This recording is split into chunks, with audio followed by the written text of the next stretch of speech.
I've been curious about electric bikes for quite a while, but it's highly disruptive technology, and I was waiting for the technology to settle and the manufacturers and regulators to agree on outcomes in effect. I did lots of research on this one, which is the Carrera Vengeance, and thought, you know what, I'm going to try it. And despite loving my motorcycle, I've since fallen in love with this bicycle.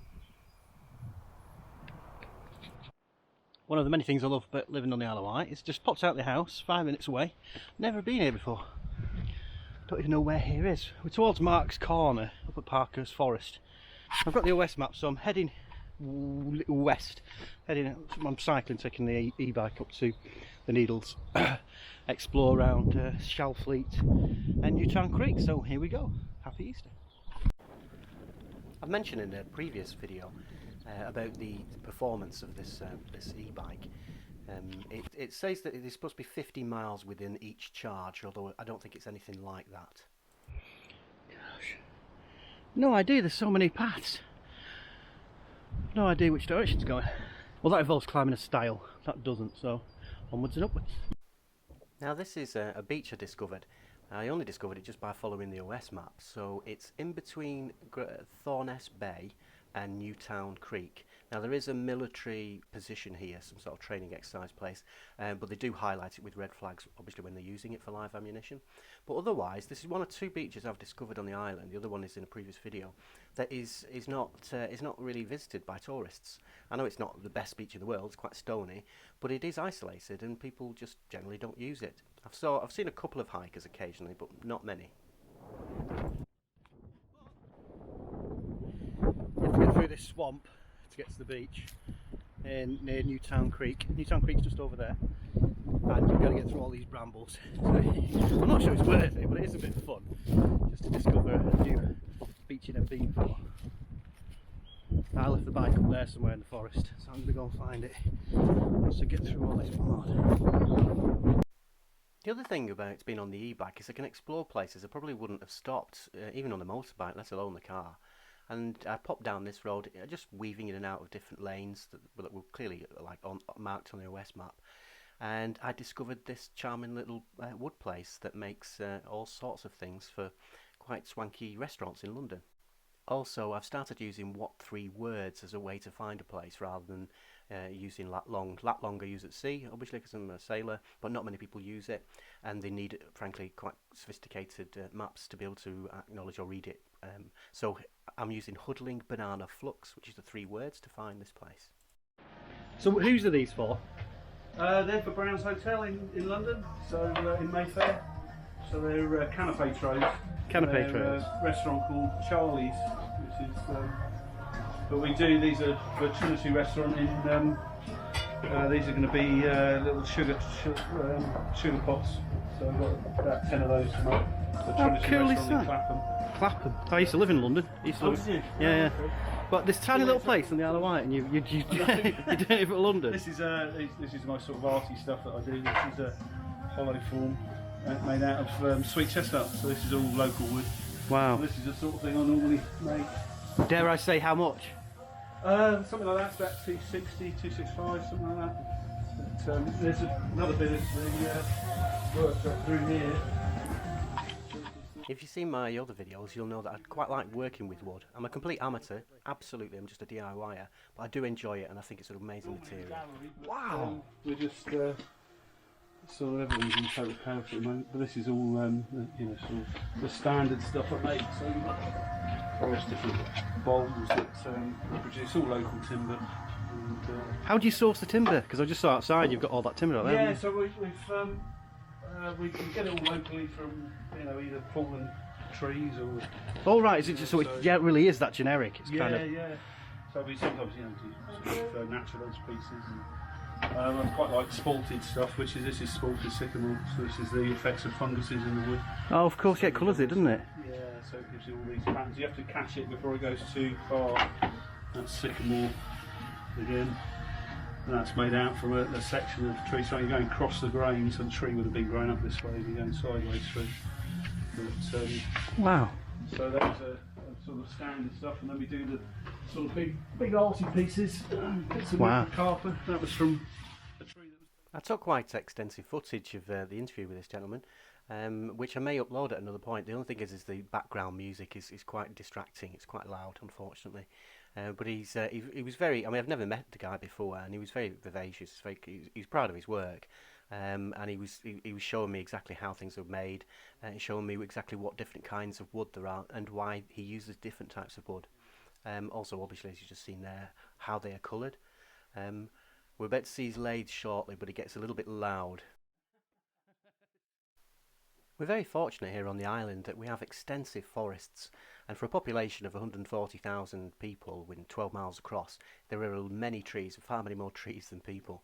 Right next to this gentleman's workshop is actually a forest owned by the National Trust and has been since the 1930s, with huge great pine trees and Scots fir, I think. Most of the trees that we use generally for working wood, but also for firewood, are trees that just fall down or blown down in the winter. And word gets around the island and people share the information and go with their pickup trucks and chainsaws to pick them up, as do I, as do my neighbours. How to use it. Basically, you've got a means of rotation, so all you're doing is you're attaching your piece of wood. This is what we call a chuck, so this has got a screw thread adapter on it, which allows us just to wind the piece of wood onto the chuck. That's fine. So this is a heavy duty lathe, is it? Yes, yeah, but it doesn't matter, you don't need anything. These are the sort of ones I teach on, the one James is using. So that's standard size. And what kind of people learn how to do it? Well, anybody really. Just come for a day. It's a really quick process, so you can just sort of make on a half day. I normally go through the process of making a fruit bowl, so you can come along for a half day and just learn all the processes. He was a highly skilled and passionate man in relation to wood and using the lathe in particular. I have a homemade one, so I wanted to learn how he actually used it, because I've never used mine. It was a friend of mine who made it as a homemade device that he as a joiner and as an engineer. He made it just for fun. So I wanted to use it, but it seemed such a scary thing. I didn't know how to do it. And actually, the techniques, I mean, obviously the skills take time, but the techniques that he uses are actually fairly straightforward. And I have a set of carpentry tools similar to what he has here for these are chisels. In fact, I later bought this bowl off him. It's now sat in our kitchen. I think it has fruit in it currently. But a lovely piece of work. Newtown Creek at low water. Old postie. And we've got the old town hall of Newtown Creek. I've been in there when it was open prior to lockdown. It is old, very old. It's the old Francheville. That was the original name of it, Francheville. Francheville. Newtown Estuary is famous on the island, certainly for sailors. People like myself absolutely love it. It's a wonderful anchorage. I've had some amazing times there, just dropping anchor. It's sheltered from the westerly prevailing winds, facing north, and it's only a small aperture to gain access to the harbour, which I'll show you shortly. Anyway, the history of Newtown's fascinating. You can have a read here if you wish, or check it on Wikipedia.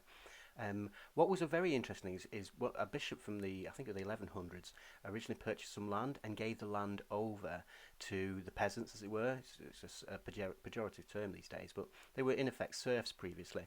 But they were given this land, or they were rented this land, so to use as they saw fit, and it became incredibly prosperous. In fact, it became the actual capital of the island ultimately, just simply because of its success. Unfortunately, that all ended in 1377 when the French invaded and destroyed the village.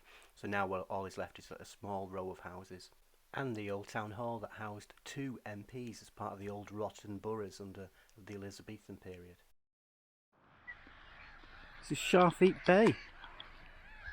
Another reason for the demise of Shalfleet and Newtown Creek is simply because of the mudflats. If you look here, I mean, they needed frequent dredging, which prevented boats being able to get up close. I mean, the draft you require is really low, unless you're my mate Ed, who's got a no fin keel. This is an amazing, extraordinary boat. Unfortunately, it's sank now. It's actually destroyed. But he could get right up close in the estuaries, which is a real miss, really. But he's looking for a new boat. That's rather good parking. That's a decent handbrake turn. Shin deep, that's knee deep max. Yeah.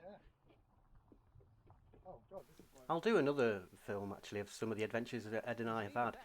He carries his bike, his e-bike, no, so his regular bicycle actually, in the back on the boat. It's actually in his rib that's towed behind his sailboat. You can actually just see it there. So he meets me somewhere, we jump on the bikes, then we jump on the boats, and we just move around the island and have a great time. It's just, like I said before, it's just a playground. Oh yeah, lovely Easter 2021. It's just started snowing. Well, I did bring some warm winter gear just in case. So I've got this scarf on now for my motorcycling stuff. But yeah, it's actual snow. I don't know if you can see it. But I'm still going to go on to forest now, nearer to Yarmouth. See you later. We're on the other side of Shalfleet now, in the National Trust forest. And can you see the snow? It's April, it's nearly my birthday, and it's snowing. And it's on the Isle of Wight. What latitude? Imagine what it must be like up north. Yeah, it's an old Bedford. An old Bedford, how old? I shan't say where this was, but I met this nice old woman who parks up at the side of a certain road. It's actually concealed from numerous trees and shrubs, etc. But she'd lived here for many, many years. 1969. 1969? Yeah. Has it still got the engine in it, or? Yeah. Has it? Yeah. Have you tried running it? Yeah. It hasn't for a couple of years. I've just got new injectors for it actually. And it really needs to go on to siphon feed because it's so old, the diesel in there. I need to get all that out really. Before we moved to London, my wife and I spent years living in an old caravan ourselves. People thought we were quite eccentric, or some people did. We were ostensibly middle-class professionals, but we chose, and it was a choice, to just live in an old caravan on a field. And we had the most amazing time. It was fantastic, it was beautiful. It was really odd to kind of have a professional job in London. Oh no, sorry, even when we moved to London, we initially lived in the old caravan. And I'd come home, I'd be in a suit, and then I'd go and collect water from the equivalent of a well, drain the tanks, etc., and feed the chickens, and just generally help the farmer out as well. Wicked. Yeah. And you got a stove in there as well? Yeah. But I've had one of those in there for about 20 years. Oh wow, is that like an old Arga? Yeah, but the one that... Whilst living in our caravan, we met many people like this lady. In fact, we lived with them, and we spent many evenings, let's say, having a glass of wine and just having a chat about the philosophy of life. Quite existential. Sometimes some people had mental health problems, but this was their kind of therapy. This was their working with it. I remember meeting a guy who was come back from the Foreign Legion after 15 years and was completely traumatised and just needed to live in an old caravan away from everybody else. It did feel like a little bit of a graveyard for caravans, which is a bit sad, but I also think of all the fun times people have had in those things. This is the path next to the estuary, on the west side, Medina. And this is right next to a cycle path. There's a track for a track for a track. It's fantastic. So all in all, this was the first big ride out really in my e-bike when I first bought it last Easter in 2021. Since then we've been all over the place, we've been all over the island, we've explored places, little creeks and rivers, etc. We've also taken our kayak, and that's the point, I suppose. You can explore in places that I would never have been before, unless I was really rigorously hiking somewhere. In fact, I'm going to make some more videos of some of those places, particularly in some of the forests that actually aren't even marked on the OS map, but are clearly forestry roads that are quite useful, or paths rather. It's been great, fantastic fun, and here we are in 2022 about to have another summer fun.